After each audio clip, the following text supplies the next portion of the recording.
É, eu acho muito engraçado como noites frias já se tornaram quase que um estereótipo à parte, assim.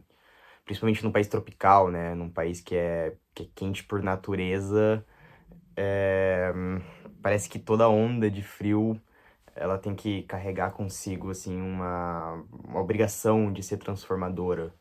Em pelo menos um lastro de momento. Elas carregam uma obrigação de forçar a lembrança daquele gelo, naquele ano, com aquele episódio. Já faz exatamente uma semana e não sai da minha cabeça, eu não esqueço. O Suárez, cara, o Suárez é surreal. O Suárez, somente ele já seria o tempo inteiro um momento marcante. O Suárez em plena disposição do dia a dia já seria uma das melhores presenças de uma semana. O Suárez é daqueles que transforma até o mais infernal calor em uma dessas noites de frio. Mas e que bom, todos os alinhamentos do hoje permitiu uma magia que é, assim, peculiarmente contextual.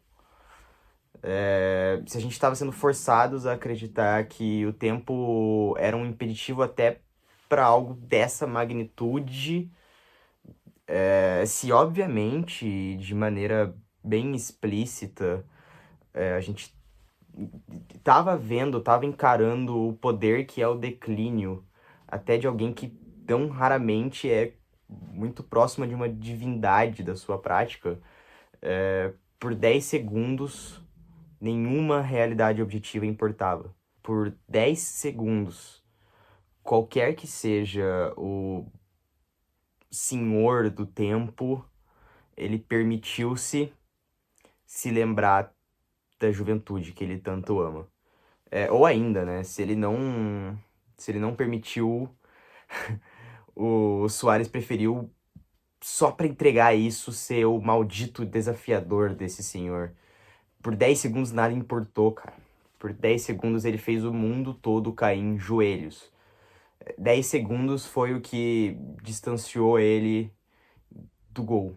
Do momento em que ele toca na bola até o momento em que ele faz o gol contra o Palmeiras, ainda na fase de grupos. Os menos românticos, eles podem até tá achando uma besteira toda essa empolgação, podem estar achando inútil essa empolgação, e eu entendo, sabe? É fase de grupos, é uma partida que o Resenha Miami entregou porcamente. A essa altura, quando gravado esse vídeo, um já classificado, o outro eliminado. Eu entendo quem não mais se emociona assim com o cotidiano do jogo. Eu entendo esses que não mais se sentem tocados pela graça do imprevisível. A gente vive numa contemporaneidade de velocidade, de estímulos, uma contemporaneidade, inclusive, muito subjugada pelos valores da internet, assim, em um universo de virtude, de performance, de consistência. Eu entendo que todos os dias cortem a cabeça do dragão do lúdico, mas, cara, quando se trata de futebol, parece que esse dragão é uma hidra, sabe?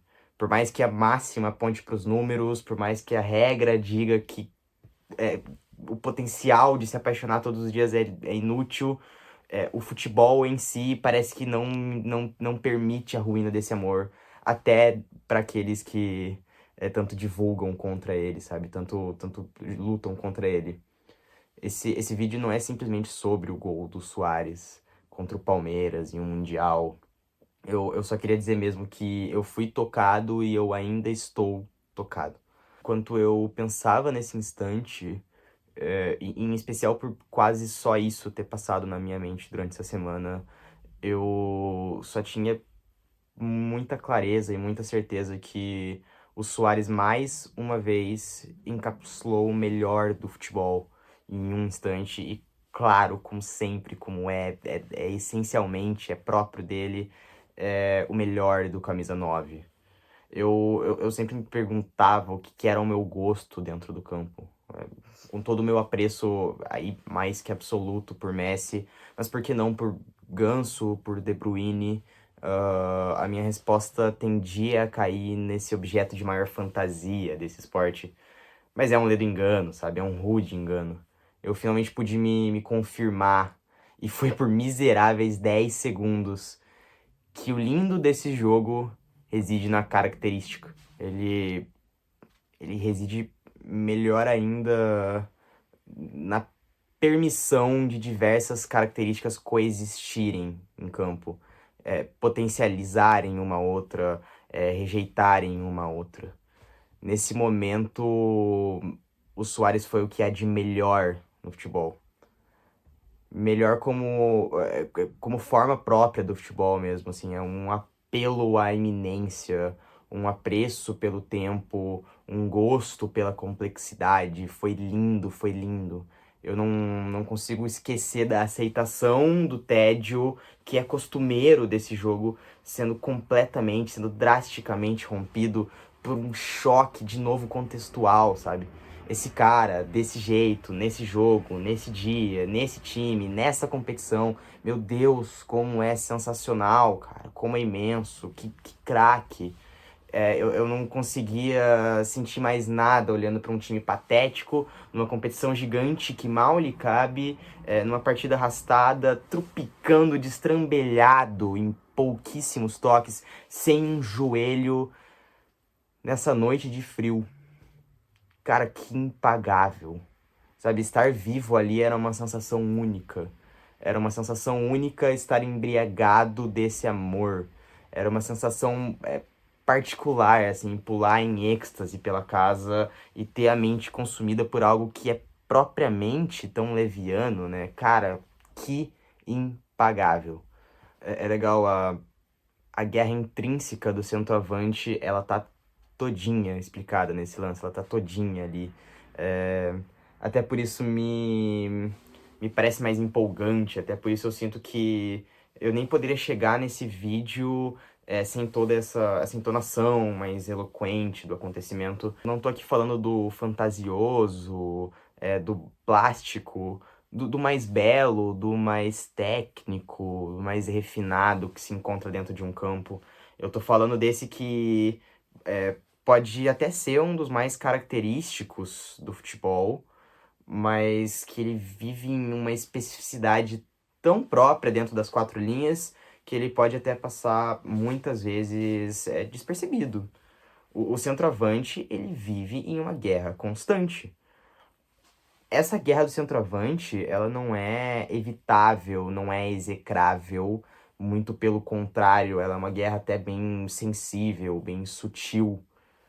Certa vez, um amigo me ensinou que o melhor do centroavante é a sua fome.